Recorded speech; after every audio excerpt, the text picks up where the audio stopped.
Quand le jet privé s'est posé sur la piste de l'aéroport d'affaires, personne n'imaginait qui se trouvait à l'intérieur.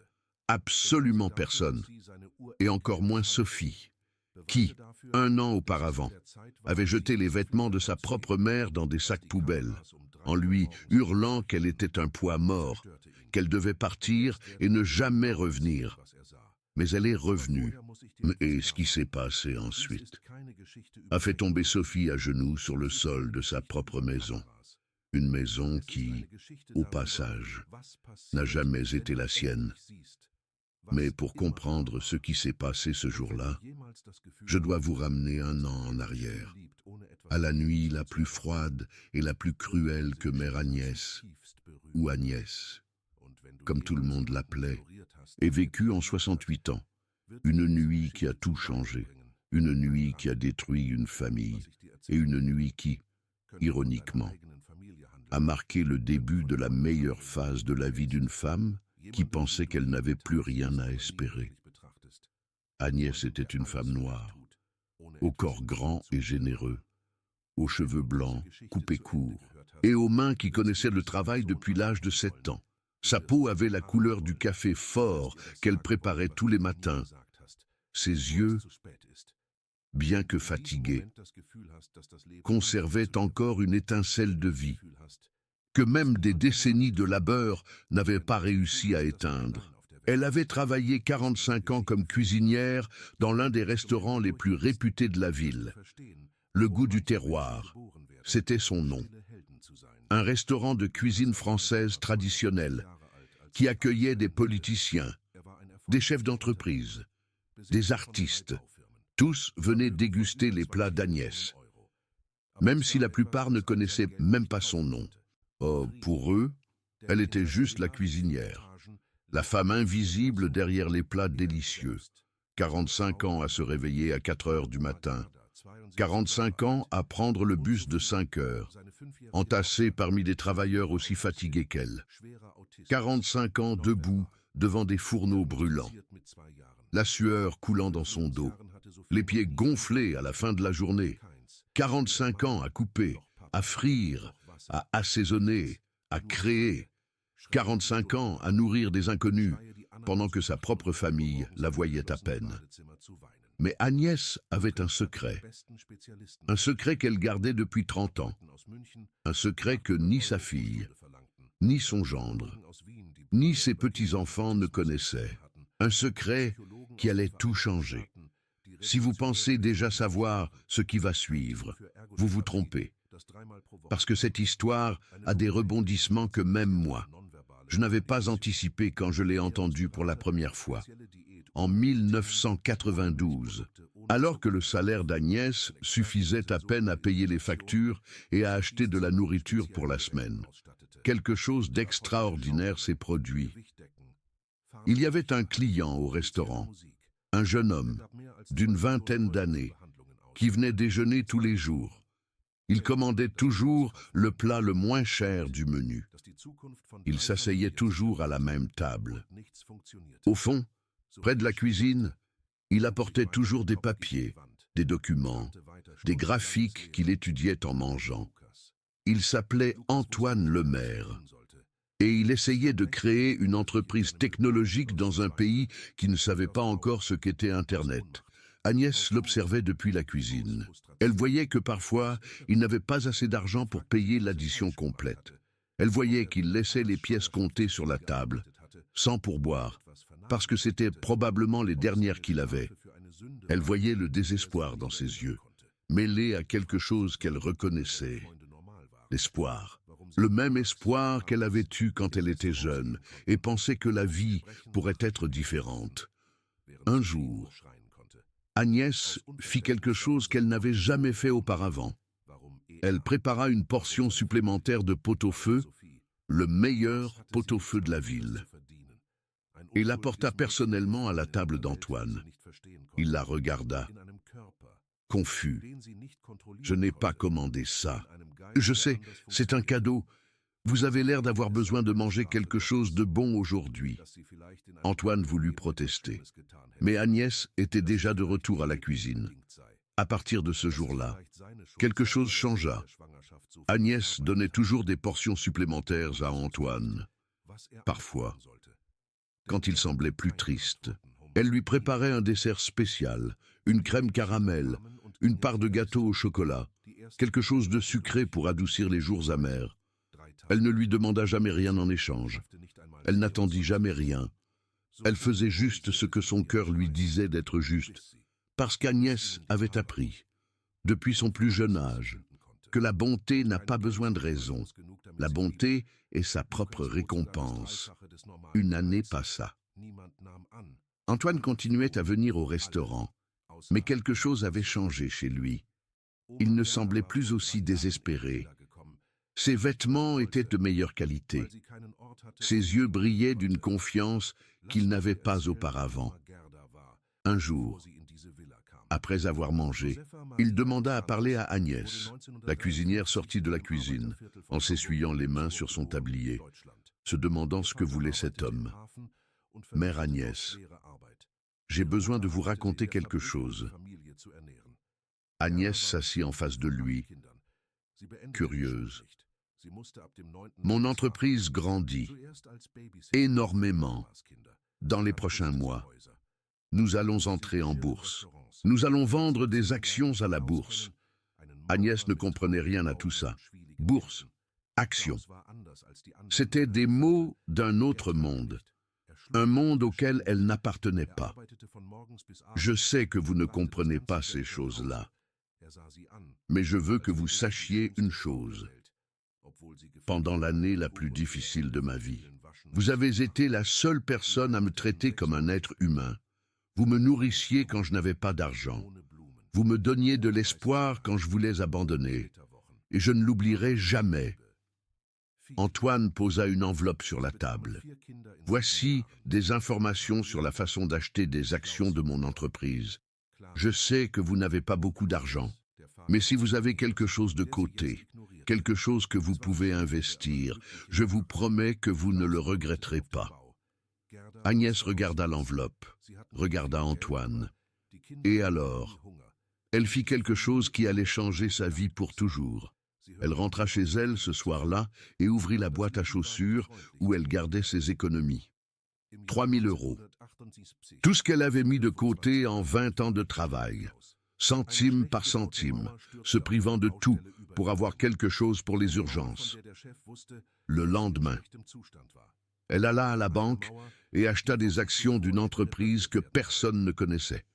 Une entreprise avec un nom étrange qu'elle ne savait pas prononcer. Une entreprise qui, 20 ans plus tard, vaudrait des milliards d'euros. Cette entreprise est devenue l'une des plus grandes entreprises technologiques de France. Et Agnès, la cuisinière qui n'a jamais fini l'école, avait 47 millions d'euros sur un compte dont personne ne soupçonnait l'existence. Mais voici la partie que personne ne comprend. La partie qui rend cette histoire différente de toutes les autres. Agnès n'a jamais touché à cet argent. Elle n'a jamais changé sa vie. Elle n'a jamais acheté une maison plus grande. Elle n'a jamais arrêté de travailler. Elle n'a jamais raconté à personne ce qu'elle avait. Pourquoi ? Parce qu'Agnès voulait savoir quelque chose. Elle voulait savoir si sa famille l'aimait pour ce qu'elle était ou pour ce qu'elle avait. Et il y a 1 an, elle a eu sa réponse. Une réponse qui a brisé son cœur en 1000 morceaux. Si cette histoire touche déjà quelque chose en vous, si vous sentez déjà que ça va être différent, restez, parce que ce qui vient ensuite est bien pire et bien meilleur. Et si à un moment donné, vous sentez que vous avez besoin de faire une pause pour respirer, faites-le, parce que cette histoire mérite d'être ressentie, pas seulement écoutée. Sophie était la fille unique d'Agnès. Sophie était née quand mère Agnès avait 23 ans, fruit d'un amour qui n'avait pas duré. Le père de Sophie était un homme qui avait promis monts et merveilles et avait disparu quand il avait appris la grossesse. Agnès ne l'avait jamais revu. Jamais elle n'avait reçu un centime de lui. Jamais elle n'avait eu la possibilité de dire à sa fille qui était son père, car elle-même ignorait où il se trouvait. Agnès avait élevé Sophie seule, travaillant double, laissant la petite à des voisines quand elle n'avait pas d'autre choix, sacrifiant sa propre jeunesse, ses propres rêves, sa propre vie, pour que sa fille ait ce qu'elle n'avait jamais eu. Elle lui avait payé une école privée, alors que toutes les autres filles du quartier allaient à l'école publique. Elle lui avait payé des cours d'anglais, de ballet, de piano. Elle lui avait payé la plus belle fête de 15 ans du quartier, avec une robe importée et une décoration qu'Agnès avait mis 6 mois à payer. Elle lui avait payé l'université, 4 ans d'administration des affaires dans une faculté privée, tandis qu'Agnès travaillait de 4 heures du matin à 10 heures du soir pour couvrir les mensualités. Et quand Sophie avait épousé Antoine Lemaire, un entrepreneur qui se croyait plus important qu'il ne l'était, Agnès avait fait quelque chose de plus. Elle avait utilisé une partie de ses économies, les économies que personne ne savait qu'elle avait, pour acheter une maison pour eux. Une maison grande, jolie, dans un quartier bien, 3 chambres, 2 salles de bain, un garage pour 2 voitures, un jardin avec une pelouse verte et une petite piscine. Le rêve de toute famille de classe moyenne. Agnès avait mis la maison au nom de Sophie, parce qu'elle avait confiance en sa fille. Parce qu'elle pensait que l'amour d'une mère et d'une fille était plus fort que n'importe quel papier. Parce qu'elle n'avait jamais imaginé qu'un jour, elle serait trahie de la pire façon possible. Comme elle avait tort. Comme elle avait terriblement tort. Pendant des années. Agnès avait vécu dans cette maison. Elle avait une chambre au fond, à côté de la buanderie, une petite chambre, avec un lit simple, une vieille armoire et une fenêtre qui donnait sur le mur du voisin. Mais pour Agnès, c'était suffisant. C'était un toit. C'était près de sa fille. C'était là où elle pouvait voir ses petits-enfants grandir. Lucas était arrivé en premier. Un enfant qu'Agnès avait élevé pratiquement seule, parce que Sophie et Antoine étaient toujours occupés à travailler. C'était Agnès qui avait changé les couches, qui avait réchauffé les biberons à 3 heures du matin, qui avait enseigné les premiers mots, qui avait couru derrière lui quand il avait commencé à marcher. Mais Lucas avait grandi différemment. Il avait grandi collé aux écrans, distant du monde réel, indifférent à tout ce qui n'était pas son portable et ses jeux vidéo. À 16 ans, il parlait à peine à sa grand-mère. Il la regardait à peine. C'était comme si elle était un meuble de plus dans la maison. Après, était venue Amanda, une petite fille aux grands yeux et au cœur sensible, qui semblait être la seule à vraiment voir sa grand-mère. Amanda était différente. Amanda s'asseyait avec Agnès dans la cuisine pour apprendre des recettes. Amanda demandait à dormir dans la chambre de sa grand-mère quand elle avait des cauchemars. Amanda était la seule lumière dans une maison qui devenait de plus en plus sombre. Mais les choses avaient commencé à changer quand Antoine avait commencé à perdre de l'argent, quand ses affaires, qui n'avaient jamais été aussi solides qu'il le prétendait, avaient commencé à s'écrouler comme un château de cartes un jour de grand vent. Antoine se croyait un génie des affaires. Il avait ouvert une entreprise d'importation de produits électroniques, profitant de contacts qu'il avait en Chine. Au début, l'argent coulait à flot. Nouvelles voitures, voyages, vêtements de marque, restaurants chers. Sophie n'avait jamais vécu aussi bien. Mais Antoine ne comprenait rien à l'administration. Il ne comprenait rien aux impôts.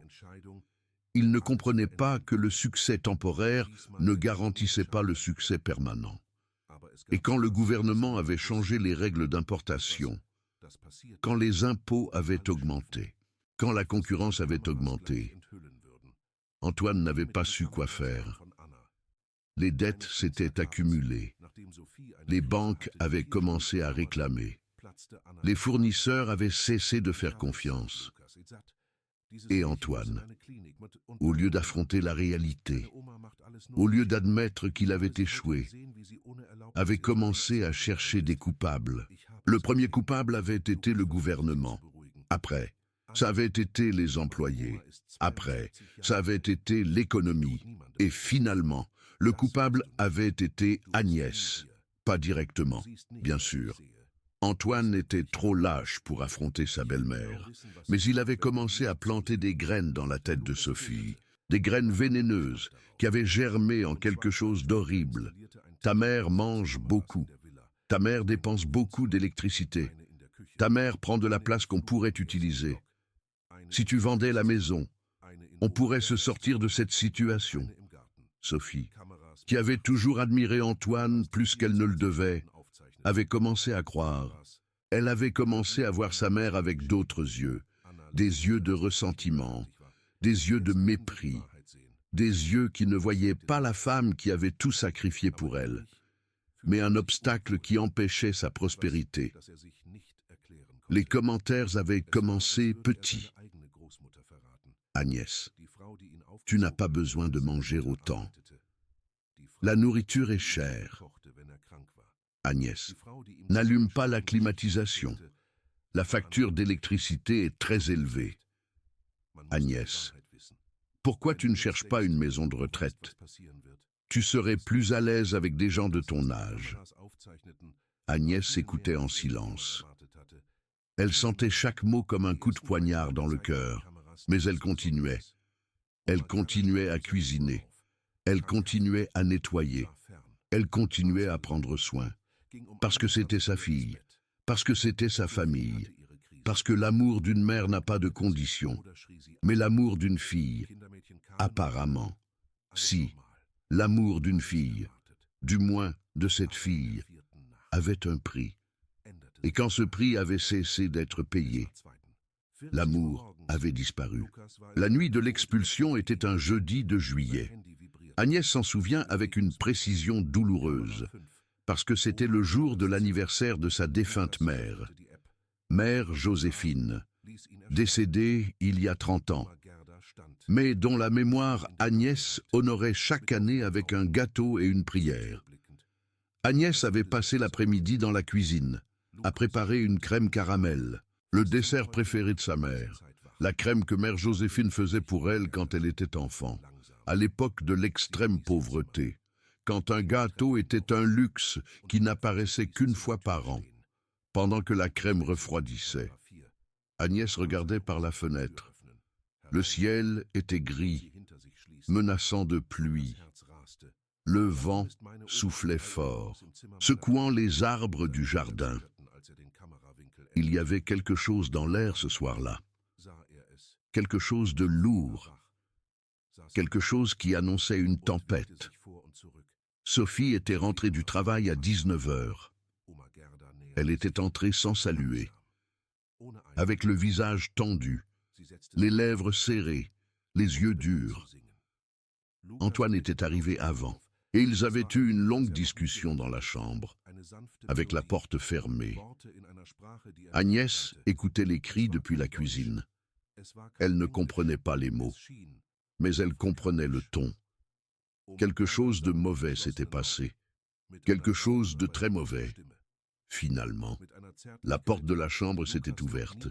Sophie était descendue par les escaliers avec des pas fermes, décidée. Antoine venait derrière, avec la tête basse, comme un chien qui suit son maître. « Maman, on a besoin que tu signes des papiers. » Sophie était entrée dans la chambre d'Agnès sans frapper à la porte, sans demander la permission, comme si cet espace ne méritait aucun respect. Agnès était assise sur le lit, avec une vieille photo de sa mère dans les mains. La photo où mère Agnès souriait, jeune et belle, avant que la vie ne l'abîme.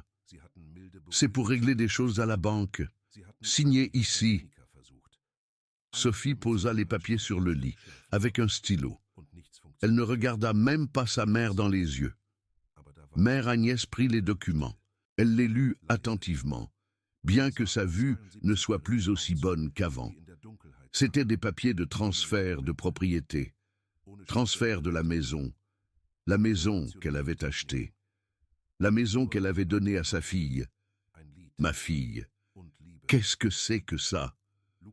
Je te l'ai déjà dit, ce sont des papiers de la banque. On a besoin de ta signature. Mais ici, c'est marqué transfert de propriété. Tu veux que je transfère la maison? Sophie soupira avec impatience. Oui, maman. On a besoin de vendre la maison. C'est la seule façon de payer les dettes de Marco. Si on ne vend pas, on va tout perdre. Mais c'est ma maison. C'est moi qui l'ai achetée. Et alors, Sophie rit. Un rire laid, plein de mépris, plein de venin. Toi, tu as acheté? Avec quel argent? Maman, tu es cuisinière. Tu gagnes le SMIC. Tu n'as jamais eu d'argent pour quoi que ce soit. Le père de Marco nous a aidés pour l'apport. Tu as oublié? Cette maison est à nous, pas à toi. Tu vis ici seulement parce qu'on est bon.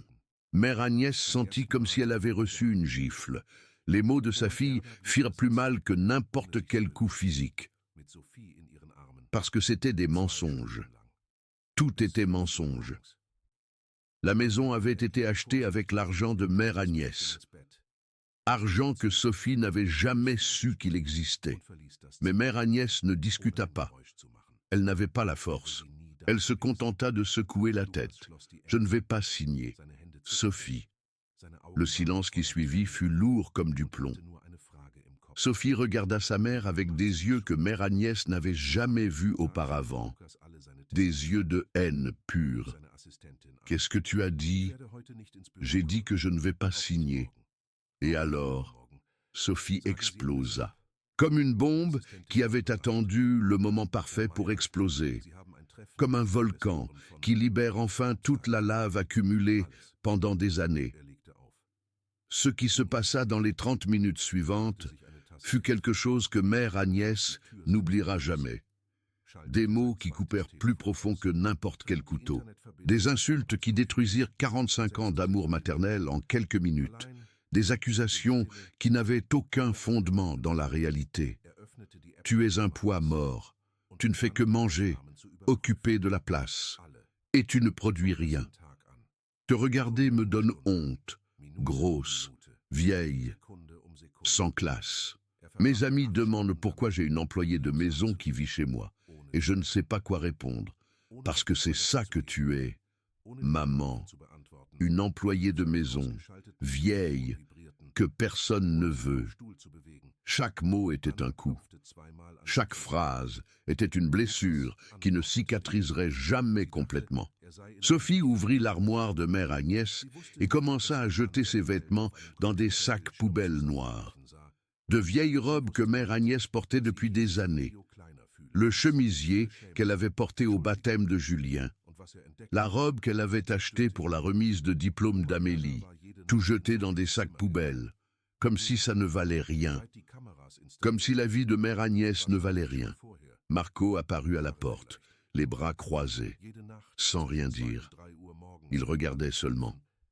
Il observait seulement sa femme détruire sa belle-mère sans bouger le petit doigt pour l'arrêter. Lâche, misérable, complice silencieux d'une cruauté qui n'a pas de nom. Julien était dans le salon, avec ses écouteurs sur les oreilles, regardant son téléphone. Il entendait les cris, mais il ne se levait pas. Il n'intervenait pas. Il s'en fichait. Sa grand-mère, la femme qui l'avait élevé, était en train d'être détruite dans la pièce d'à côté, et il jouait aux jeux vidéo comme si de rien n'était. Seule Amélie, depuis sa chambre, elle pleurait en silence. Elle voulait descendre, elle voulait défendre sa grand-mère, mais elle avait 14 ans et peur de sa mère, peur de ce qui se passerait si elle s'en mêlait. Alors elle pleura seule, serrée contre son oreiller, pendant qu'elle écoutait les cris qui détruisaient sa famille. « Va-t'en de chez moi, va-t'en maintenant et ne reviens jamais. Je ne veux plus jamais te revoir. Je ne veux pas que mes enfants te voient.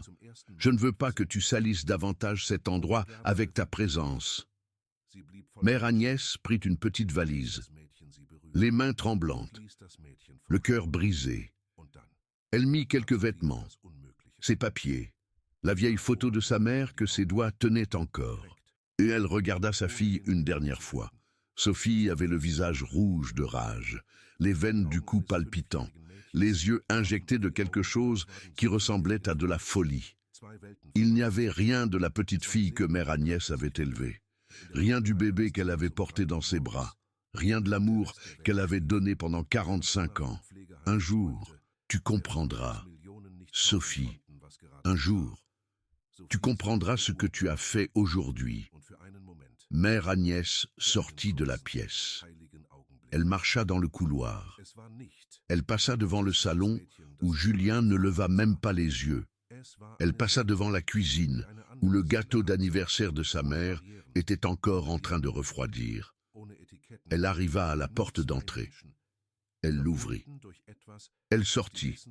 La porte se referma derrière elle avec un coup final. Et avec elle, 45 ans de sacrifice, d'amour inconditionnel, de nuits sans dormir à soigner les fièvres et les cauchemars, de salaires dépensés dans les écoles et les fêtes, de rêves abandonnés pour que sa fille puisse rêver, tout terminé, tout détruit, en 30 minutes de cruauté qui parurent 30 ans. Mère Agnès resta debout sur le trottoir, avec une valise et nulle part où aller. La pluie commença à tomber, d'abord de petites gouttes, après plus fortes, jusqu'à se transformer en une averse qui la trempa complètement. Mais elle ne bougeait pas, ne pleurait pas, ne criait pas. Elle était juste là, debout, sous la pluie, regardant la maison qu'elle avait achetée, la maison qu'elle avait donnée, la maison d'où elle venait d'être expulsée comme un déchet. C'est alors que Séverine apparut. Séverine était la voisine d'à côté, une femme de 55 ans, divorcée, qui vivait seule depuis que ses enfants étaient partis dans d'autres villes. Elle avait les cheveux châtains avec des mèches grises, le corps mince, et les yeux les plus doux que mère Agnès ait vus depuis longtemps. Elle avait tout vu depuis sa fenêtre. Elle avait vu les sacs poubelles être jetés sur le trottoir. Elle avait entendu les cris traverser les murs. Elle avait vu mère Agnès sortir, seule, sous la pluie qui commençait. « Mère Agnès, venez avec moi. J'ai une chambre libre. Venez, ne restez pas ici. » Mère Agnès regarda Séverine. La pluie coulait sur son visage, se mélangeant avec les larmes qui commençaient enfin à sortir. Des larmes silencieuses, des larmes d'une vie entière de sacrifices jetées à la poubelle. Merci, Séverine. Merci. Mère Agnès marcha jusqu'à la maison de Séverine. Elle entra, s'assit sur le canapé du salon, trempée, tremblante, avec la valise serrée contre sa poitrine, comme si c'était la seule chose qui lui restait au monde. Séverine apporta des serviettes, des vêtements secs, une tasse de thé chaud. Elle ne posa pas de questions. Elle prenait juste soin. Elle était juste présente. Elle faisait juste ce que n'importe quel être humain décent ferait pour un autre être humain en souffrance. Cette nuit-là, pendant que la pluie battait la ville et que les éclairs illuminaient le ciel, mère Agnès raconta à Séverine la vérité. Elle raconta les actions, les millions, le secret de 30 ans. Séverine ne pouvait pas croire ce qu'elle entendait. Ses yeux s'écarquillèrent de plus en plus à chaque révélation. Sa bouche resta bée d'étonnement. Mère Agnès, vous avez tout cet argent et vous n'avez jamais rien dit. Pourquoi? Pourquoi avez-vous tant souffert alors que vous auriez pu vivre comme une reine? Agnès soupira. Un soupir long, chargé de décennies de douleur et d'espoir frustré. Parce que je voulais savoir, Sonia, je voulais savoir si on m'aimait pour qui je suis ou pour ce que j'ai. Je voulais savoir si ma fille m'aimait vraiment ou si elle me supportait seulement parce qu'elle n'avait pas le choix. Maintenant, je connais la réponse. Et c'est la réponse la plus douloureuse que j'aurais pu recevoir. Et que comptez-vous faire maintenant? Allez-vous le dire à Sophie? Allez-vous lui montrer que vous avez l'argent? Agnès regarda par la fenêtre, vers la maison d'où elle avait été expulsée. Les lumières étaient allumées. Sophie célébrait probablement le fait de s'être débarrassée de son fardeau. Marc prévoyait probablement comment vendre la maison qu'il pensait être la sienne. « Non, Sonia, je ne vais rien dire. Je vais faire quelque chose de différent. Maintenant, je vais vivre. Pour la première fois en 68 ans, je vais vivre pour moi. Je vais connaître le monde. Je vais faire tout ce que je n'ai jamais fait, parce que j'étais occupé à m'occuper des autres. Et quand le moment sera venu, je reviendrai. Et ils sauront exactement à qui ils avaient affaire. » Sonia sentit un frisson lui parcourir l'échine. Il y avait quelque chose dans la voix d'Agnès, quelque chose de nouveau, quelque chose de puissant. Ce n'était pas de la vengeance, c'était de la justice. C'était la dignité qui reprenait sa place. C'était il y a 1 an. Et ce qui s'est passé pendant ces 12 mois ressemble à un film. Un film sur la renaissance, sur la découverte, sur une femme qui a trouvé sa valeur après avoir passé sa vie entière à être traitée comme si elle n'en avait aucune.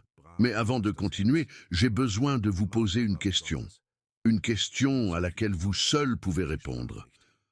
Avez-vous déjà été traité comme si vous ne valiez rien? Avez-vous déjà eu l'impression d'être un problème, un fardeau, quelque chose dont il fallait se débarrasser? Avez-vous déjà regardé dans les yeux de quelqu'un qui était censé vous aimer et n'y avait vu que du mépris? Si la réponse est oui, alors cette histoire est pour vous. Parce que ce qui va suivre est la preuve que la dignité retrouve toujours son chemin. Toujours. Le lendemain de son expulsion, avant l'aube. Agnès fit quelque chose qu'elle n'avait jamais fait. Quelque chose qui changea le cours de sa vie pour toujours. Elle prit le téléphone de Sonia, composa un numéro qu'elle avait mémorisé et attendit. « Maître Henri. C'est moi, mère Agnès. » De l'autre côté de la ligne, une voix masculine, sérieuse, professionnelle, répondit. « Mère Agnès. » Quelle surprise. « Tout va bien.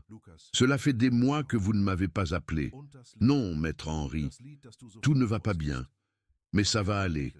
J'ai besoin que vous m'aidiez. » Maître Henri Fonseca était un avocat de 60 ans, spécialisé dans la gestion de fortune.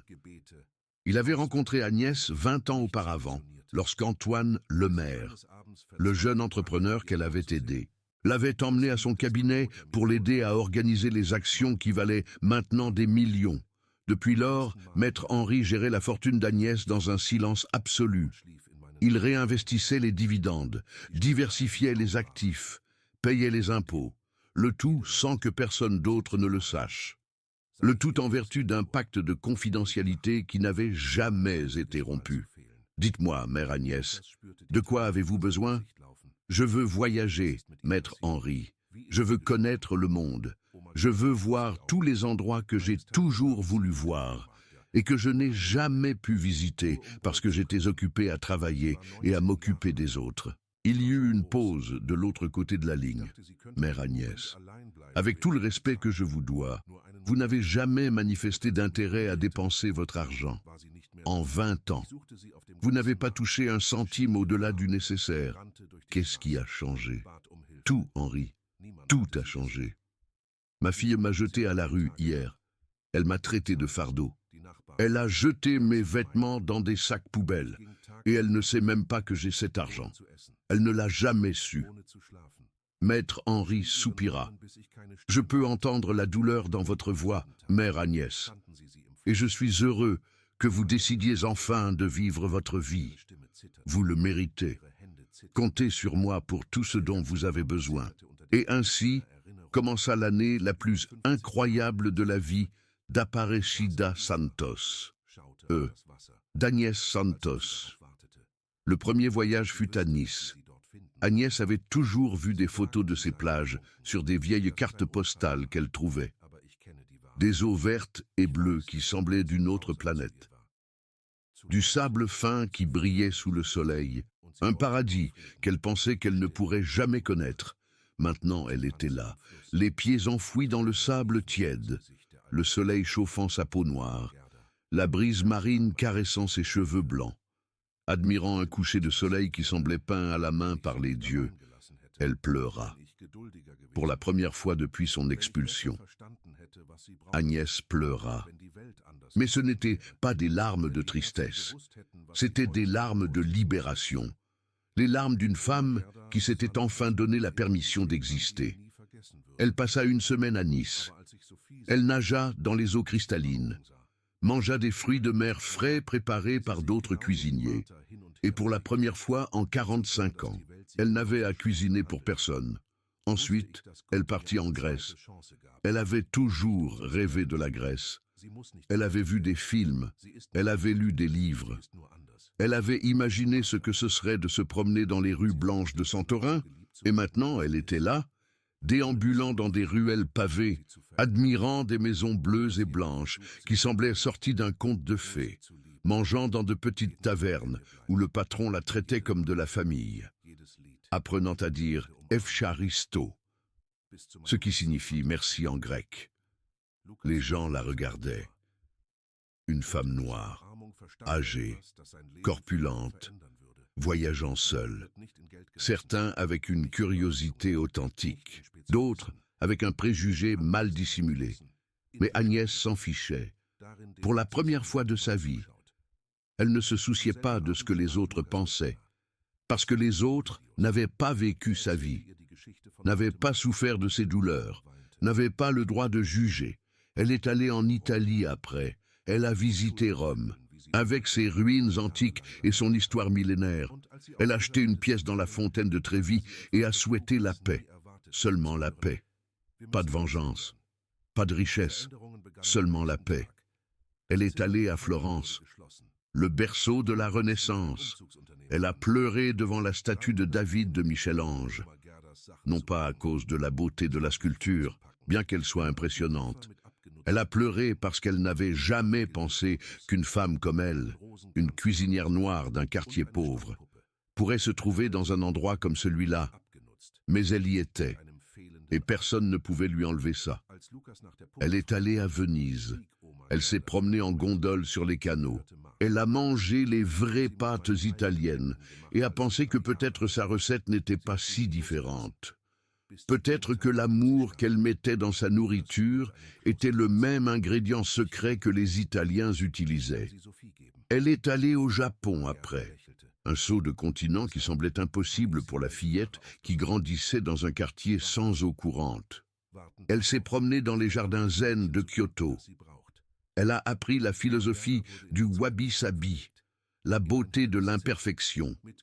Elle a visité des temples bouddhistes où des moines en robes oranges méditaient en silence. Elle a mangé des sushis frais dans les marchés aux poissons. Elle a appris à faire des révérences respectueuses. Un vieux moine, dans un temple perdu au cœur des montagnes, lui avait dit une chose, qu'elle n'oublierait jamais. Votre énergie est celle de quelqu'un qui a beaucoup souffert. Mais votre énergie est aussi celle de quelqu'un qui n'a jamais laissé la souffrance la définir. C'est rare, c'est précieux, ne la perdez pas. Mère Agnès sourit et le remercia en japonais. Arigatou gozaimasu, une des nombreuses phrases qu'elle avait apprises lors de ses voyages. Elle alla ensuite au Portugal, la terre d'où venaient les colonisateurs. La terre d'où venaient ceux qui avaient réduit ses ancêtres en esclavage. Et au lieu de haine, elle ressentit quelque chose de différent. Elle sentit qu'elle reprenait possession d'un espace qui lui avait toujours appartenu. Elle sentit qu'elle marchait dans des rues que ses arrière-grands-parents n'avaient jamais pu fouler en tant que personne libre. Elle sentit que chaque pas qu'elle faisait était une victoire, pas contre le Portugal, pas contre les Portugais, mais contre toute cette histoire d'oppression qui avait tenté de lui faire croire qu'elle était inférieure. Elle n'était pas inférieure. Elle ne l'avait jamais été. On lui avait juste fait croire. Pendant tout ce temps, elle gardait contact avec Sonia. Elle envoyait des photos par WhatsApp, des messages vocaux racontant ses aventures. des cartes postales de chaque endroit qu'elle visitait, parce que Sonia lui avait dit qu'elle adorait recevoir des cartes postales. Et Sonia, fidèle au pacte qu'elles avaient conclu, ne disait rien à personne. Quand les voisins demandèrent des nouvelles de mère Agnès, Sonia disait qu'elle n'en savait rien quand Sophie apparaissait, désespérée de retrouver sa mère. Sonia disait qu'elle n'avait aucune information, parce que c'était ce qu'Agnès avait demandé. Du temps pour guérir, du temps pour renaître, du temps pour se retrouver avant d'affronter le passé. Pendant ce temps, dans la maison de Sophie, les choses se compliquaient de jour en jour. Marc perdit son dernier grand client 3 mois après l'expulsion d'Agnès. Un contrat millionnaire qui avait été emporté par la concurrence parce que Marc avait fait des promesses qu'il ne pouvait pas tenir. L'entreprise, qui allait déjà mal, s'effondra complètement. Les dettes s'accumulèrent. Les huissiers commencèrent à appeler à toutes les heures. Des lettres de banque arrivaient tous les jours. Menaces de saisie, menaces de poursuites judiciaires. Et Sophie, désespérée, eut une idée. La seule idée qui lui restait. On va vendre la maison. Elle alla au service des hypothèques pour entamer la procédure. Elle apporta tous les documents qu'elle avait. Elle était sûre que la maison était à elle. Sa mère n'avait jamais eu d'argent. Il devait y avoir une erreur d'enregistrement, quelque chose qu'il pouvait corriger facilement. Mais lorsque le fonctionnaire du service des hypothèques vérifia les registres, son visage changea. « Madame, cette propriété est enregistrée au nom d'Agnès Santos. Vous ne pouvez pas la vendre sans son autorisation. » Sophie sentit comme si elle avait reçu un coup dans l'estomac, comme si quelqu'un avait vidé tout l'air de ses poumons. « Ce n'est pas possible. Cette maison est à moi. Ma mère n'a pas d'argent pour acheter quoi que ce soit. C'est une cuisinière. Elle gagne le SMIC. » Le fonctionnaire vérifia les papiers à nouveau. « Je suis désolé, madame. Les registres sont clairs. La propriété a été acquise en 1998 par Agnès Santos. Paiement au comptant. Il n'y a pas d'hypothèque. Il n'y a pas de litige. Tout est en règle à son nom. Paiement au comptant. Sa mère, la cuisinière qui n'avait soi-disant jamais d'argent pour rien, avait payé une maison entière au comptant, en espèces, sans financement. Comment était-ce possible?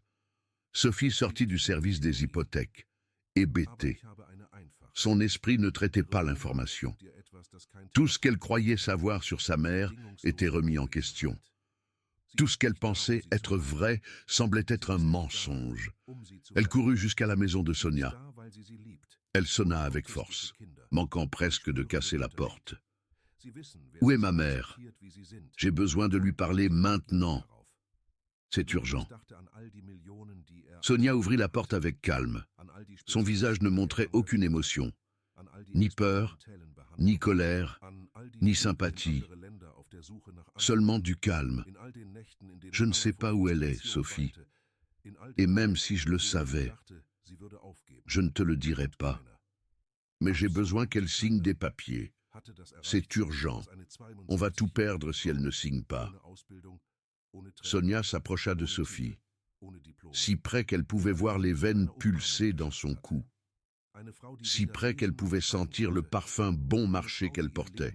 « Tu as jeté ta mère à la rue comme si c'était un déchet. Tu l'as traitée de poids mort. Tu as jeté ses vêtements dans des sacs en plastique noir. Et maintenant, tu veux sa signature? Tu veux qu'elle t'aide? » Sonia rit, un rire froid, sans humour. « Tu as de la chance que mère Agnès soit une femme bien, parce que si c'était moi, j'aurais déjà appelé la police, j'aurais déjà fait une dénonciation pour maltraitance sur personne âgée, j'aurais déjà montré au monde entier quel genre de fille tu es. » Sophie pâlit. « Ne me regarde pas comme ça. Tu sais exactement ce que tu as fait. Et un jour, tu vas le payer pour ça. Pas parce que je le souhaite, parce que la vie finit toujours par faire payer. Toujours. » Et Sonia ferma la porte au nez de Sophie, avec force, définitivement.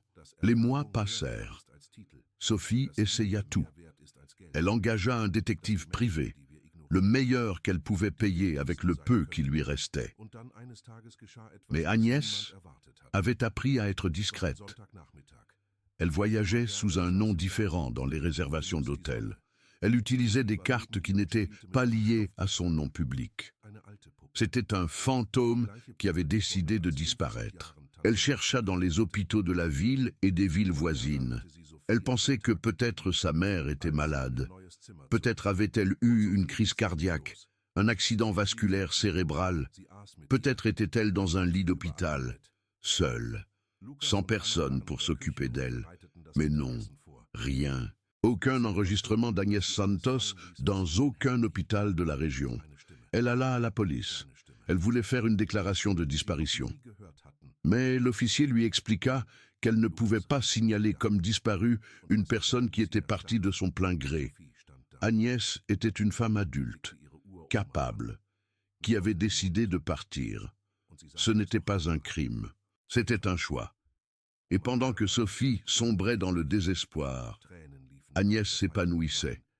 Au Portugal, Agnès rencontra un groupe de femmes brésiliennes qui vivaient à Lisbonne. Elles étaient 6 femmes, d'âge et d'horizons différents, qui s'étaient rencontrées dans un groupe de soutien pour immigrés. Maria, 40 ans, qui avait quitté un mari violent à Sao Paulo. Cleusa, 60 ans, qui avait perdu son mari et décidé de recommencer dans un autre pays. Rosanna, 35 ans, qui cherchait de meilleures opportunités de travail. Martha, 50 ans, psychologue venue pour un doctorat et n'était jamais repartie. Lucia, 45 ans, qui fuyait une famille qui n'acceptait pas son orientation sexuelle. Et Beth, 70 ans, la plus âgée du groupe, veuve qui vendait de l'artisanat brésilien dans les foires de Lisbonne. Elles devinrent amies, de vraies amies, comme Agnès n'en avait jamais eu. Des femmes qui ne la jugeaient pas sur son corps, sur sa couleur, sur son âge. Des femmes qui la voyaient pour ce qu'elle était, pas pour ce qu'elle avait ou n'avait pas. Elles déjeunaient ensemble tous les dimanches, partageant des histoires, des larmes, des rires, célébrant des anniversaires, consolant des pertes, soutenant des rêves.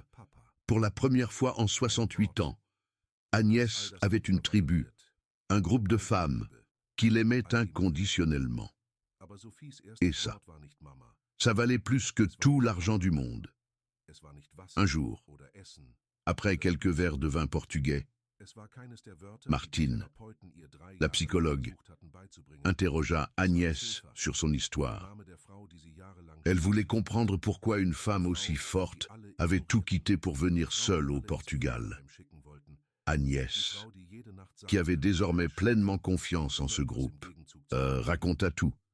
La fortune secrète, la fille cruelle, l'expulsion, la quête pour savoir si elle était aimée pour ce qu'elle était. Quand elle eut fini de parler, il y eut un silence à table, des yeux humides, des mains serrées. Martine fut la première à prendre la parole. « Agnès, ce que votre fille vous a fait, ça a un nom. Ça s'appelle de la maltraitance émotionnelle, de la maltraitance financière, de l'abandon de personnes âgées. Peu importe qu'elle soit votre fille, peu importe que vous l'ayez élevée, ce qu'elle a fait est un crime contre votre dignité, contre votre humanité, contre tout ce que vous devriez pouvoir attendre d'une fille. » Agnès baissa les yeux. « Mais c'est ma fille. Je l'ai élevée. J'ai dû faire quelque chose de mal pour qu'elle soit comme ça. » Martine secoua la tête, fermement. « Non, Agnès, ce n'est pas comme ça que ça marche. Être mère ne signifie pas tout accepter. Être mère ne signifie pas se laisser détruire. Vous lui avez donné la vie. Mais ça ne lui donne pas le droit de vous ôter la vôtre. Vous lui avez donné de l'amour, mais ça ne signifie pas que vous devez accepter le mépris. » Les autres femmes acquiescèrent. Certaines avaient vécu des choses similaires. Certaines portaient leurs propres cicatrices. de familles qui les avaient blessés profondément. Ces mots changèrent quelque chose en Agnès. Pour la première fois de sa vie, elle cessa de culpabiliser. Pour la première fois, elle comprit que le problème ne venait pas d'elle, que l'amour qu'elle avait donné était réel, était authentique, était suffisant, et que si cet amour n'avait pas été rendu, la faute n'en était pas la sienne. C'est alors qu'elle commença à écrire un journal. Elle acheta un carnet de cuir marron dans une librairie ancienne de Lisbonne, un carnet aux pages jaunies, comme les vieux livres qu'elle avait toujours admirés mais jamais pu s'offrir. Et elle commença à écrire tout, ses voyages, ses découvertes, ses émotions. Elle y collait des photos, des billets d'avion, des serviettes de restaurant avec des annotations griffonnées. Chaque page racontait une histoire de renaissance, une nouvelle vie. Et dans ce journal, elle écrivit aussi des lettres pour Sophie, qu'elle n'enverrait jamais. Des lettres où elle disait tout ce qu'elle n'avait jamais pu dire à voix haute. Ma fille, je t'ai aimé dès l'instant où j'ai su que tu venais. Je t'ai aimé quand tu pleurais toute la nuit et que je ne dormais pas. Je t'ai aimé quand tu me criais que j'étais injuste de ne pas te laisser sortir. Je t'ai aimé quand tu as épousé un homme que je n'aimais pas et que je savais qu'il allait te faire souffrir.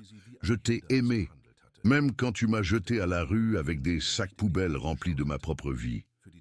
Mais aimer ne signifie pas tout accepter. Et moi, après 68 ans, j'ai enfin appris ça. Je ne te hais pas. Sophie, la haine serait accordée trop d'importance. Mais je ne vais plus jamais laisser que tu me blesses. Parce que moi aussi, je mérite l'amour. Moi aussi. Je mérite le respect. Moi aussi. Je mérite d'être vu. Et si tu ne peux pas me donner ça, je vais trouver ceux qui le peuvent. 6 mois après l'expulsion, quelque chose changea. Quelque chose qu'Agnès n'attendait pas. Elle était à Paris, assise à un café face à la Tour Eiffel, buvant un café crème et mangeant un croissant au beurre. Le soleil de l'après-midi peignait le ciel d'orange et de rose. La tour brillait comme de l'or. Son téléphone sonna. C'était Maître Dubois. Madame Agnès, excusez-moi de vous déranger, mais j'ai des nouvelles importantes. Agnès posa le croissant dans l'assiette. Les nouvelles de Maître Dubois étaient rarement simples. Dites-moi. Maître, le mari de votre fille, Antoine, j'ai mené une enquête sur lui, comme vous me l'aviez demandé, et j'ai découvert quelque chose d'intéressant. Agnès se pencha en avant, intriguée. Antoine a une dette considérable auprès d'une société de factoring, une dette de plusieurs millions. Et il se trouve que cette société appartient à un holding dont vous êtes actionnaire majoritaire. Agnès faillit s'étrangler avec son café. Que voulez-vous dire? Maître, je veux dire que, techniquement, Antoine vous doit de l'argent. La dette qu'il a est envers une société que vous contrôlez. Et si vous le vouliez, vous pourriez exécuter cette dette. Vous pourriez prendre tous ses biens, la voiture, les meubles, jusqu'aux vêtements qu'il porte. Agnès resta silencieuse un long moment. Elle regarda la tour Eiffel. Elle regarda le ciel qui s'obscurcissait. Elle regarda ses propres mains, ridées mais fortes. Le destin, pensa-t-elle, avait un sens de l'humour très particulier. Maître Dubois, je ne veux détruire personne. Ce n'est pas ce que je recherche. Je sais. Madame Agnès, je vous informe seulement des options que vous avez. Mais je veux une chose. Je veux qu'Antoine sache que quelqu'un a racheté sa dette. Je veux qu'il sache qu'il y a quelqu'un là dehors qui pourrait le détruire s'il le voulait. Ne lui dites pas qui. Ne lui donnez aucun indice. Je veux juste qu'il le sache. Je veux qu'il ressente la peur que ma fille m'a fait ressentir quand elle m'a jeté à la rue. Entendu. Madame Agnès, je vais m'occuper de ça 1 mois plus tard. Antoine reçut une lettre. C'était une lettre formelle, sur papier filigrané, d'un cabinet d'avocats prestigieux.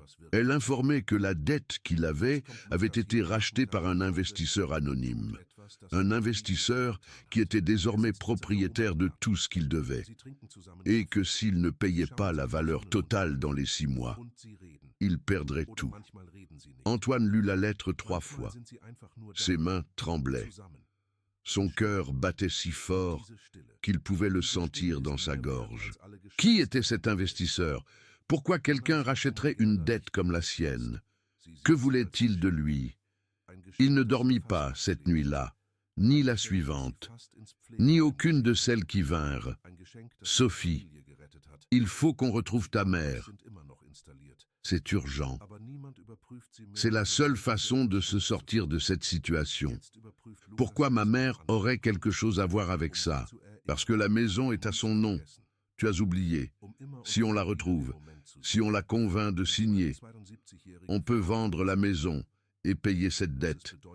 C'est notre seule option. Mais Sophie ne parvenait pas à retrouver Agnès, parce qu'Agnès ne voulait pas être retrouvée, parce qu'Agnès était à Paris, mangeant des croissants et vivant la vie qu'elle avait toujours méritée. Et pendant que Sophie et Antoine se désespéraient, Agnès décidait, 10 mois après l'expulsion, assise sur un banc d'un parc à Londres, regardant les canards nager dans un lac artificiel. Agnès prit une décision. Elle allait rentrer, pas par vengeance. La vengeance était quelque chose de petit, de mesquin, d'indigne de la femme qu'elle était devenue. La vengeance était pour les gens qui n'avaient pas trouvé leur propre valeur. Et Agnès avait trouvé la sienne. Elle allait rentrer par, accomplissement, par dignité, pour avoir l'opportunité de regarder sa fille dans les yeux et de lui dire la vérité, toute la vérité. Elle appela Maître Dubois cet après-midi même. « Maître, préparez tout. Je vais rentrer au Brésil. » « Quand ? » Madame Agnès. « À l'anniversaire de l'expulsion. Exactement 1 an après. Je veux qu'il sache que je me souviens de chaque détail de cette nuit-là. Je veux qu'il sache que je n'ai pas oublié. » Le docteur Henry organisa tout avec une précision. Militaire. Le jet privé, un Gulfstream blanc qu'Agnès avait loué pour l'occasion. La voiture de luxe qui l'attendrait à l'aéroport. La documentation nécessaire pour la réunion à venir. Et Sonia, la voisine fidèle, fut informée du plan. Mère Agnès, ça va être quelque chose à voir. Quelque chose que personne n'oubliera jamais. Sonia, je veux te demander une faveur. Je veux que tu filmes tout. Je veux un enregistrement de ce moment. Je veux pouvoir regarder après et me souvenir que finalement, je me suis relevé. Vous pouvez compter sur moi. Je serai là. Le jour arriva. Un jeudi de juillet. Exactement 1 an après la nuit la plus froide de la vie d'Agnès. 1 an de voyage, de découverte, de guérison. 1 an à se retrouver soi-même. Le jet atterrit à 3 heures de l'après-midi à l'aéroport exécutif de la ville. C'était un Gulfstream blanc, brillant sous le soleil d'hiver. Les turbines ralentirent leur rotation. La porte s'ouvrit lentement. Et alors, Agnès apparut. Elle se tenait en haut de l'escalier du jet, regardant l'horizon. Elle semblait être quelqu'un d'autre. Pas parce qu'elle avait changé physiquement. Elle était toujours la même femme noire, de corps généreux, avec les cheveux blancs coupés courts. Mais il y avait quelque chose de différent dans sa posture, dans la façon dont elle regardait le monde. C'était la posture de quelqu'un qui avait trouvé sa valeur, de quelqu'un qui ne demandait plus la permission d'exister, de quelqu'un qui avait arpenté les plus beaux endroits de la planète et découvert qu'elle aussi était belle, à l'intérieur et à l'extérieur. Elle portait une robe bleu foncé, simple mais élégante, pas de bijoux ostentatoires, pas de maquillage exagéré, rien qui criait l'argent, mais tout qui disait la dignité. Elle descendit les marches avec calme, chaque pas ferme, chaque pas rempli de signification. La voiture attendait. Une Mercedes noire, impeccable, avec un chauffeur en uniforme. Carlos, qui en plus d'être pilote du jet était un ami du docteur Henry, lui ouvrit la portière avec une révérence respectueuse. « Bonsoir, Madame Agnès. Le véhicule est prêt. Merci, Carlos. Allons-y. » Tandis que la voiture se faufilait dans les rues de la ville, Agnès regardait par la vitre teintée. Tout semblait identique. Les mêmes immeubles, les mêmes rues, les mêmes personnes courant d'un côté à l'autre sans remarquer la beauté autour d'eux. Mais tout semblait différent, parce qu'elle n'était plus la même. La femme qui était sortie de cette maison avec une valise et des sacs poubelles n'était pas la même femme qui revenait dans un jet privé et une Mercedes. Pas à cause de l'argent, à cause de la transformation intérieure qu'aucune somme d'argent ne peut acheter. Sonia attendait au coin de la rue comme elles en étaient convenues, vêtue de façon discrète, avec son portable à la main, prête à enregistrer chaque seconde de ce qui allait se passer. La Mercedes s'arrêta devant la maison. Cette maison qu'Agnès avait achetée avec ses efforts. Cette maison d'où elle avait été expulsée comme un déchet. Cette maison qui, maintenant le savaient tous, avait toujours été la sienne. Agnès descendit de la voiture avec la grâce d'une reine. Carlos lui ouvrit la portière avec professionnalisme. Elle ajusta sa robe, prit une profonde inspiration et marcha vers l'entrée. Chaque pas était une déclaration. Chaque pas disait « Je suis là, j'ai survécu, j'ai fleuri. Et maintenant, vous allez savoir la vérité. » Elle sonna. De l'autre côté de la porte, Sophie vivait l'une des pires journées de sa vie. Les huissiers n'arrêtèrent pas d'appeler. Le téléphone sonnait toutes les 5 minutes avec des numéros inconnus. Marc était enfermé dans sa chambre depuis le matin, sans manger, sans parler, seulement à boire et à se lamenter. Lucas avait été suspendu de l'école pour mauvais comportement. Il s'était disputé avec un professeur et avait failli l'agresser. La directrice exigeait une réunion urgente avec les parents. Seule Amandine semblait garder une certaine lucidité dans cette maison. Elle était dans sa chambre, en train d'étudier pour ses examens, essayant d'ignorer le chaos autour d'elle, essayant de survivre. Quand la sonnette retentit, Sophie souffla de frustration. C'était probablement un autre huissier. C'était probablement quelqu'un qui voulait de l'argent qu'elle n'avait pas. Elle ouvrit la porte avec rage, prête à envoyer quiconque en enfer. Et le monde s'arrêta. Devant elle se tenait sa mère. La mère qu'elle avait jetée comme un déchet 1 an auparavant. La mère qu'elle pensait vivre dans la rue, ou dans un hospice, ou peut-être morte. Mais ce n'était pas la même femme. Cette femme irradiait quelque chose que Sophie n'avait jamais vu. La confiance, la paix, le pouvoir. Cette femme ressemblait à une reine déguisée en personne ordinaire. Maman... Agnès ne répondit pas immédiatement. Elle la regarda seulement. Regarda la fille qu'elle avait élevée avec tant de sacrifices. La fille qu'il avait traitée de poids mort. La fille qu'il avait laissée à la rue avec des sacs poubelles. Et elle sentit rien, ni rage, ni tristesse, ni amour. Seulement un calme immense. Le calme de celui qui a déjà digéré la douleur et veut maintenant seulement terminer ce qu'il a commencé. « Bonjour Sophie, je suis venu chercher quelques affaires. » Sophie ne savait pas quoi dire. Son cerveau ne traitait pas ce que ses yeux voyaient. Sa mère, vêtue élégamment, descendant d'une Mercedes, avec un chauffeur en uniforme attendant dans la rue. Mais comment? D'où? Puis-je entrer ou vas-tu me laisser sur le pas de la porte comme la dernière fois? C'était une question simple, mais elle portait le poids d'une année entière de douleur. Sophie se déplaça automatiquement, laissant de la place pour qu'Agnès entre dans la maison qui avait toujours été la sienne. La maison était différente, plus désordonnée, plus triste, plus décadente. Le luxe qui semblait autrefois naturel paraissait maintenant forcé, faux, désespéré. Il y avait de la poussière sur les meubles, de la vaisselle sale dans la cuisine, une odeur de cigarettes et d'alcool qui n'existait pas auparavant. Marc apparut en haut de l'escalier, attiré par les voix. Il était mal rasé, avec la barbe mal taillée, les yeux rouges de celui qui ne dort plus depuis des jours. Quand il vit Agnès, son visage perdit toute couleur. Il devint blanc comme un linge. Madame, Madame Agnès. Bonjour Marc. Ça fait longtemps. On dirait que les choses ne vont pas très bien ici. Ce n'était pas une question, c'était une observation.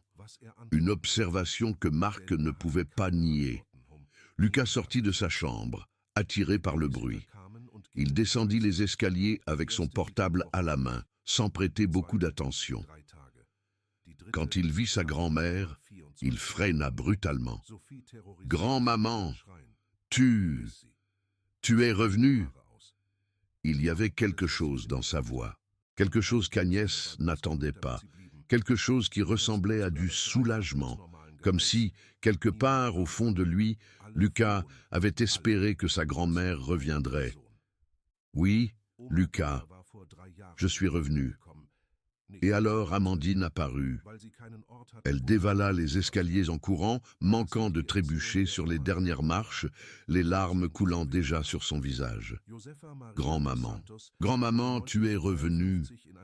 Dieu merci, tu es revenue. » Elle courut vers Agnès et la serra dans ses bras, avec toute la force de ses 14 ans, avec tout le désespoir d'une année de culpabilité et de nostalgie. Elle pleura. Je pleure comme j'avais voulu pleurer il y a 1 an, quand j'ai vu ma grand-mère sortir avec une valise. Et je n'ai rien pu faire parce que j'avais peur de ma mère. Mère Agnès me serre fort contre elle. Je sens son corps trembler contre le mien. Je sens mes larmes mouiller sa nouvelle robe. Et pour un instant, seulement un instant, je sens que peut-être, tout n'est pas perdu. Ça va, mon cœur. Mère Agnès va bien. Mère Agnès est là. Nous restons enlacés un long moment. Sophie regarde, sans savoir quoi faire. Marc a descendu les escaliers et se tient dans le salon, immobile, comme une statue. Finalement, Mère Agnès me lâche et me regarde dans les yeux. « Il faut que je parle à ta mère et à ton père, mon cœur. C'est une conversation d'adulte. Tu peux attendre dans ta chambre. » J'acquiesce en essuyant mes larmes. Je ne veux pas partir. Je ne veux pas quitter ma grand-mère à nouveau. Mais je comprends qu'il y a des choses qui doivent être dites. Je t'aime, grand-mère. Moi aussi, je t'aime, Amanda. Plus que tu ne peux l'imaginer. Je monte les escaliers en regardant en arrière à chaque marche, comme si je craignais que ma grand-mère disparaisse à nouveau. Quand ils sont seuls, adultes face à adultes, Mère Agnès s'assoit sur le canapé du salon, calmement, avec l'autorité de celle qui a le contrôle complet de la situation. « Asseyez-vous. Nous avons beaucoup de choses à dire. » Sophie et Marc s'assoient sur l'autre canapé, face à elle. Lucas reste debout, dans un coin, sans savoir s'il doit rester ou partir. Mère Agnès sort un dossier de son sac, un dossier épais, rempli de documents. Elle le pose sur la table basse. « Avant toute chose, je veux que vous voyiez certaines choses. » Elle ouvre le dossier. Le premier document est le titre de propriété de la maison. Original, avec tous les sceaux et signatures. Cette maison est à moi. Elle a toujours été à moi. Je l'ai achetée en 1998. Avec l'argent que j'ai gagné et économisé pendant des années. Ce n'est pas le père de Marc qui a aidé pour l'apport. C'est moi. Chaque centime est sorti de ma poche. Sophie regarde le document. Son nom n'apparaît nulle part. Seulement le nom de sa mère, Agnès Santos. Mais j'ai toujours pensé. Tu as pensé ce que tu voulais penser, Sophie. Tu as pensé que ta mère pauvre, cuisinière, noire, grosse, vieille, ne pouvait rien avoir de valeur. Tu as pensé que je dépendais de toi. Mais la vérité était exactement l'inverse. Mère Agnès passe au document suivant. C'est un relevé bancaire, un relevé qui affiche un solde de 47 millions d'euros. Sophie sent le sol se dérober sous ses pieds. Le nombre est si grand que son esprit refuse de le traiter. 47 millions. Sa mère, la cuisinière, c'est... Qu'est-ce que c'est que ça? C'est mon compte bancaire, ma fille. 47 millions d'euros. Gagnés légalement. Investis intelligemment. Accumulés pendant 30 ans. De l'argent que je ne t'ai jamais dit que j'avais. Pourquoi? Pourquoi tu ne me l'as jamais dit? Mère Agnès la regarde droit dans les yeux. Parce que je voulais savoir si tu m'aimais pour ce que je suis ou pour ce que j'ai. Je voulais savoir si l'amour de ma fille était réel ou s'il était conditionnel. Maintenant, je connais la réponse.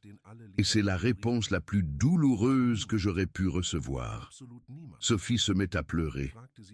Maman, je ne savais pas. Si j'avais su, et c'est là le problème, Sophie. Si tu avais su, quoi? Tu m'aurais traité mieux. Tu m'aurais respecté plus. Tu m'aurais appelé madame au lieu de boulet. Mère Agnès fait une pause, laissant les mots pénétrer. Mais je ne voulais pas de ton amour acheté. Je ne voulais pas de ton respect loué. Je voulais être aimée pour ce que je suis. Une femme vieille, noire, grosse, qui a travaillé toute sa vie pour donner à sa fille une vie meilleure.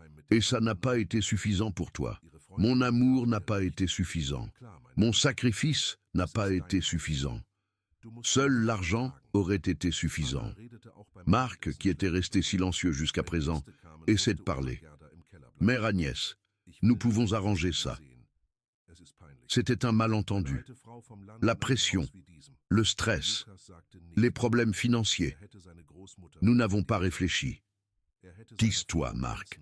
C'est la première fois que Mère Agnès parle ainsi à son gendre, avec autorité, avec mépris. Et il se tait immédiatement, comme un chien qui reçoit un ordre de son maître. Tu es un lâche. Tu as laissé ta femme jeter sa propre mère à la rue et tu n'as pas dit un mot. Tu n'as pas bougé le petit doigt pour l'arrêter. Tu n'as même pas eu la décence de faire semblant que ça t'importait. Tu es resté là, les bras croisés, en regardant comme si c'était un programme de télévision. Marc baisse les yeux, incapable d'affronter le regard de la femme qui l'a aidé à détruire. Tu ne vaux même pas l'effort de mon mépris. Mère Agnès sort un autre document du dossier. Celui-ci est différent. Il porte le logo d'une grande entreprise, une entreprise que Marc reconnaît immédiatement. Tu reconnais cette entreprise, Marc? Marc regarde le papier. Son visage déjà pâle devient gris cendré. C'est l'entreprise qui a racheté ma dette. Exactement. Et cette entreprise appartient à un holding dont je suis actionnaire majoritaire, ce qui signifie que, techniquement, tu me dois de l'argent. Chaque centime que tu me le dois à moi. Marc a l'air sur le point de s'évanouir. Il s'appuie sur le dossier du canapé, respirant difficilement. Je pourrais exécuter cette dette maintenant. Je pourrais prendre tout ce que tu as, la voiture qui est dans le garage, les vêtements que tu portes, les meubles de cette maison. Même si la maison est à moi et pas à toi, je pourrais te laisser à la rue, exactement comme vous m'avez laissé. Elle fait une pause dramatique. Mais je ne vais pas faire ça. Sophie lève les yeux, une étincelle d'espoir dans le regard. Pas par bonté envers vous, pas par pardon, parce que je ne vous pardonne pas, pas encore. Peut-être jamais. Je ne vais pas exécuter la dette parce que la vengeance est quelque chose de petit, quelque chose de mesquin, quelque chose dont seules les personnes qui ne connaissent pas leur propre valeur ont besoin. Et je suis déjà trop grande pour les petites choses. Alors, que voulez-vous? Mère Agnès ferme le dossier. Je veux que vous compreniez quelque chose, tous les deux, et toi aussi, Lucas. Lucas, qui était resté silencieux dans son coin, fait un pas en avant.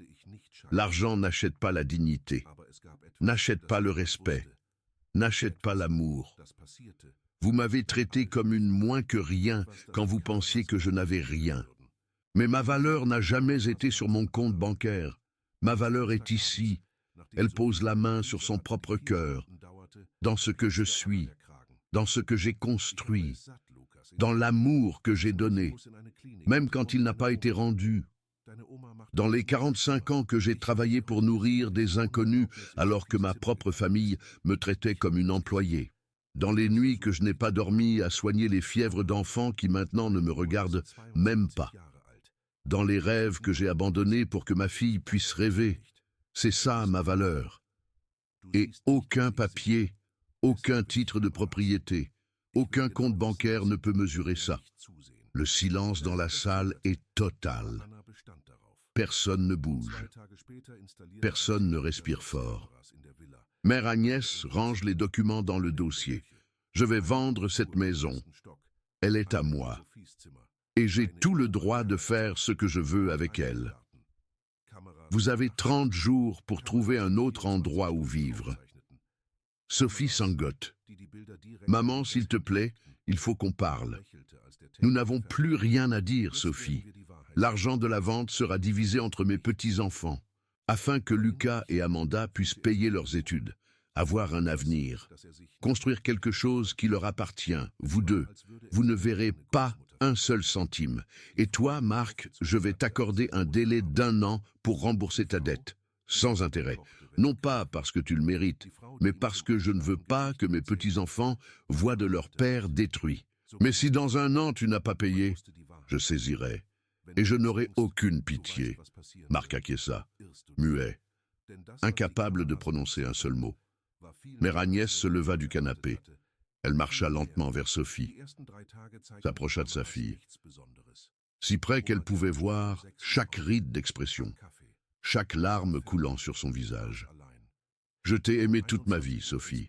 Je t'ai aimé même quand tu ne le méritais pas. Je t'ai aimé quand tu me faisais me sentir inférieur. Je t'ai aimé même quand tu m'as jeté à la rue avec une valise et des sacs poubelles. Mais l'amour d'une mère a des limites. Et tu as atteint cette limite il y a 1 an. Je ne te hais pas. La haine serait accordée trop d'importance, mais je n'oublierai pas non plus. Et je ne pardonnerai certainement pas juste parce que tu sais maintenant que j'ai de l'argent. Sophie pleurait en silence, des larmes coulant sans interruption. Si un jour tu veux reconstruire notre relation, ce sera à mes conditions. Tu devras prouver que tu as changé. Vraiment, pas pour la forme. Tu devras regagner ma confiance. Et ça, si ça arrive un jour, ça prendra des années, peut-être une vie entière. Mère Agnès se retourna et se dirigea vers l'escalier. Amanda, tu peux descendre, ma chérie. Quelques secondes plus tard, Amanda apparut en haut de l'escalier. Elle avait tout écouté. Ses yeux étaient rouges à force de pleurer. Mère Agnès tendit la main vers sa petite fille. Toi, mon amour, tu as toujours été différente. Tu m'as toujours vue quand personne d'autre ne me voyait. Tu m'as toujours aimé quand personne d'autre n'aimait. Tu as toujours eu un bon cœur que ta mère n'a pas su élever, mais qui existe malgré tout. Amanda descendit les escaliers et prit la main de sa grand-mère. Je veux que tu viennes vivre avec moi. Si tu le veux, bien sûr. Je prendrai soin de toi. Je paierai tes études. Je te donnerai tout ce dont tu as besoin pour construire la vie que tu mérites. Mais pas parce que j'ai de l'argent, parce que je t'aime et parce que tu m'as toujours aimé vraiment. Amanda regarda sa mère, regarda son père, regarda son frère, et ensuite regarda sa grand-mère. Il n'y eut aucun doute dans ses yeux, aucune hésitation. Je veux venir avec toi, grand-mère. S'il te plaît, emmène-moi avec toi.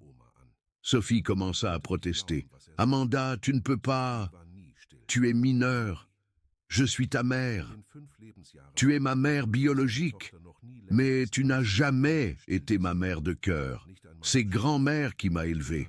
C'est grand-mère qui me racontait des histoires pour m'endormir. C'est grand-mère qui m'a appris à cuisiner. C'est grand-mère qui était là quand j'avais peur.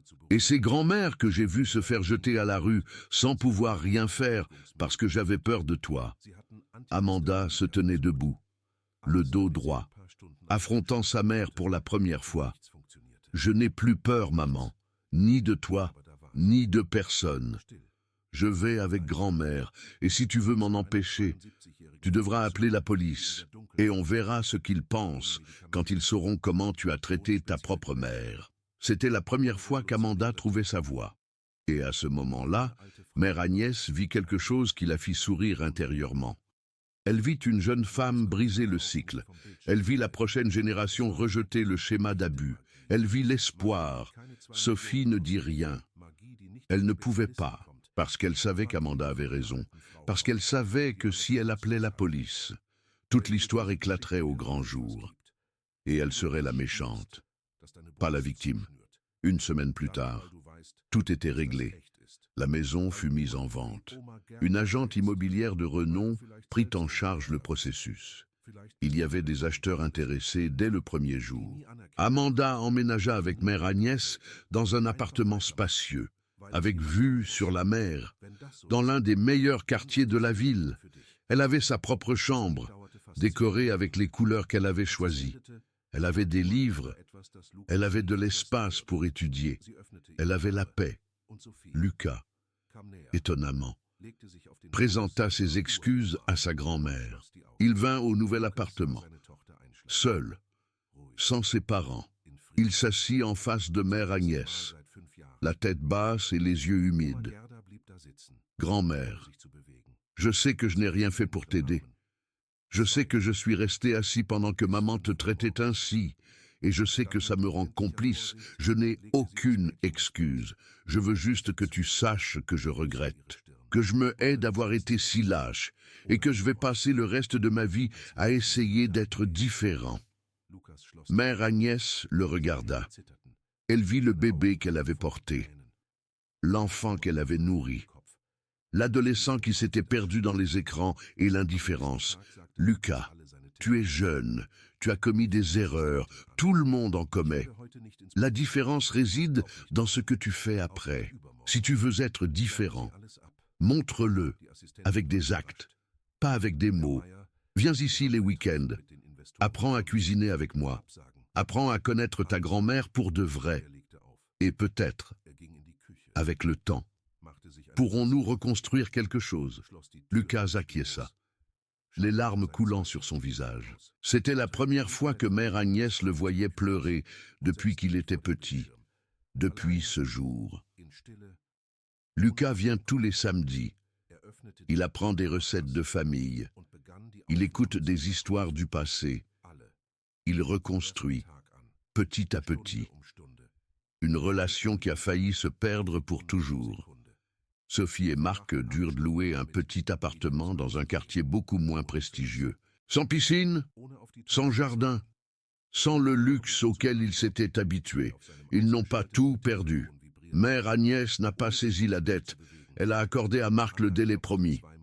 Sans intérêt, comme elle l'avait dit. Pas par bonté envers lui, mais parce qu'elle ne voulait pas que ses petits-enfants voient leur père complètement détruit. Marc trouva un travail. Ce n'était pas un travail glamour, ce n'était pas un travail de chef d'entreprise prospère, c'était un travail normal, d'employé, avec un salaire fixe et des horaires réguliers. Mais c'était honnête, et c'était suffisant pour rembourser la dette petit à petit. Sophie chercha de l'aide. Elle commença une thérapie avec une psychologue spécialisée dans les relations familiales. Elle commença à affronter les démons qui l'avaient poussée à traiter sa mère de cette façon, 6 mois après le retour de mère Agnès. Sophie se présenta à l'appartement de sa mère, seule, sans maquillage, sans bijoux, avec des vêtements simples. « Maman, on peut parler ?» Mère Agnès la laissa entrer. Elle lui offrit du café, comme elle le faisait toujours avec les visites. Elles s'assirent sur le canapé du salon, avec vue sur la mer que mère Agnès aimait contempler chaque matin. Il y eut un silence long, lourd, chargé de choses non dites. Je suis allé en thérapie ces derniers mois. J'ai vu une psychologue et elle m'a aidé à comprendre beaucoup de choses. Mère Agnès écouta sans interrompre. Elle but son café. Elle attendit. J'ai toujours eu honte de toi. Pas parce que tu étais une mauvaise mère, mais parce que tu étais différente des mères de mes amies, noires, grosses, cuisinières, dans ma tête de gamine idiote. Ça me rendait inférieur aux autres. Et cette honte s'est transformée en rage. Une rage qui n'avait rien à voir avec toi, mais que je déversais sur toi. Sophie pleurait en parlant. Les mots sortaient entre des sanglots. Ce que je t'ai fait est impardonnable. Je le sais. Et je ne suis pas venu ici pour demander pardon, parce que je ne le mérite pas. Je suis venu te dire que je suis désolé, sincèrement, vraiment, et que je vais passer le reste de ma vie à essayer d'être une personne meilleure. Pas pour te récupérer, mais parce que j'ai enfin compris à quel point j'ai été horrible, cruel, injuste. Mère Agnès regarda sa fille. Elle vit le bébé qu'elle avait porté, la petite fille qu'elle avait protégée, l'adolescente qu'elle avait tolérée, la femme qui l'avait détruite. Et elle vit quelque chose de plus, quelque chose qu'elle ne s'attendait pas à voir. Elle vit de l'honnêteté. Pour la première fois depuis de nombreuses années, sa fille était sincèrement honnête. Je ne te pardonne pas encore, Sophie. Peut-être que je ne pardonnerai jamais complètement. Certaines blessures sont trop profondes pour guérir, mais je t'écoute. Et ça, pour l'instant, c'est un commencement. Sophie acquiesça en essuyant ses larmes. Seulement un commencement. Mais pour celle qui pensait qu'il n'y avait aucun retour en arrière, un commencement était déjà plus qu'elle ne pouvait espérer. Aujourd'hui, 2 ans après cette nuit terrible de juillet, les choses sont très différentes. Agnès vit avec Amanda dans un bel appartement face à la mer. La jeune fille, maintenant âgée de 16 ans, est dans l'une des meilleures écoles du pays. Ses notes sont excellentes, son avenir est brillant. Elle veut être psychologue. Elle veut aider les personnes qui ont vécu ce que sa grand-mère a vécu. Elle veut être la voix de ceux qui n'en ont pas. Lucas vient tous les week-ends. Il a complètement changé.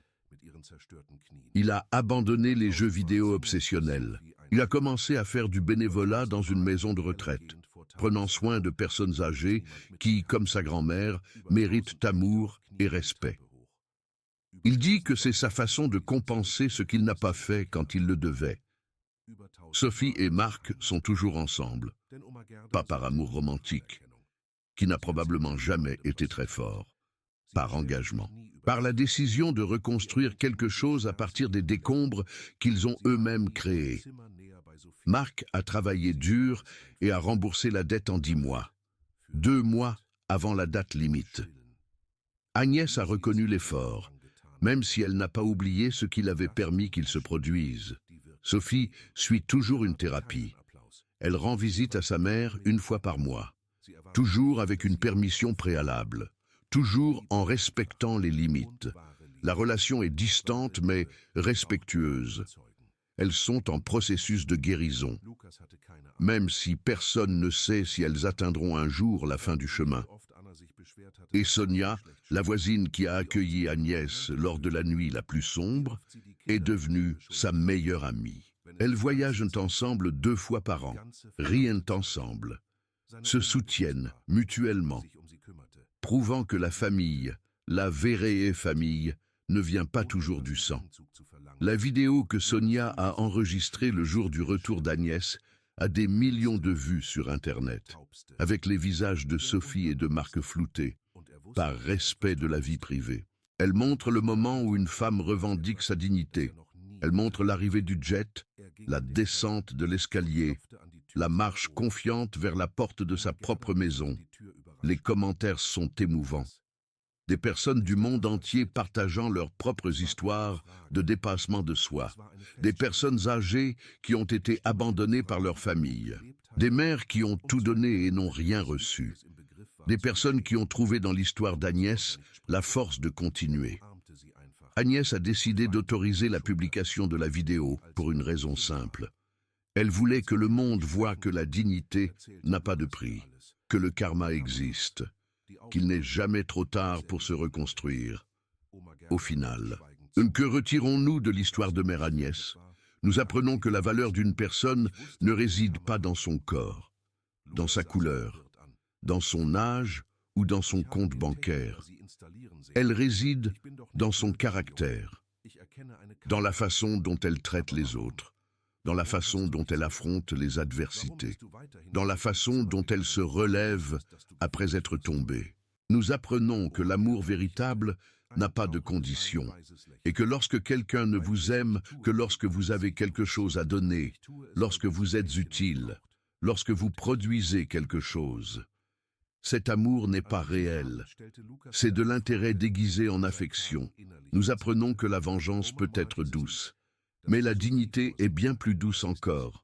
Détruire celui qui vous a détruit peut donner une satisfaction momentanée, mais se reconstruire, s'épanouir, montrer au monde qui vous êtes vraiment, ça, c'est pour toujours. Et nous apprenons qu'il n'est jamais, jamais, jamais trop tard pour reconstruire votre vie. Peu importe votre âge, peu importe ce qu'on vous a fait, peu importe combien de fois vous êtes tombé, il y a toujours un nouveau chapitre qui attend d'être écrit. Agnès avait 68 ans lorsqu'elle a été jetée à la rue.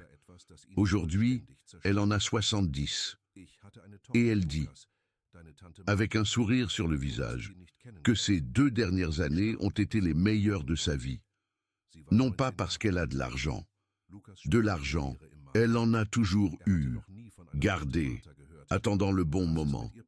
Mais parce qu'elle a la paix, elle a la dignité, elle a l'amour véritable de personnes qui la voient pour ce qu'elle est. Elle a une petite fille qui l'adore. Elle a des amis qui la respectent. Elle a une vie qui vaut enfin la peine d'être vécue. Et ça, mes chers, ça vaut plus que 47 millions d'euros. Beaucoup, beaucoup plus. Si cette histoire a touché votre cœur, si elle vous a fait penser à quelqu'un qui vous a maltraité, si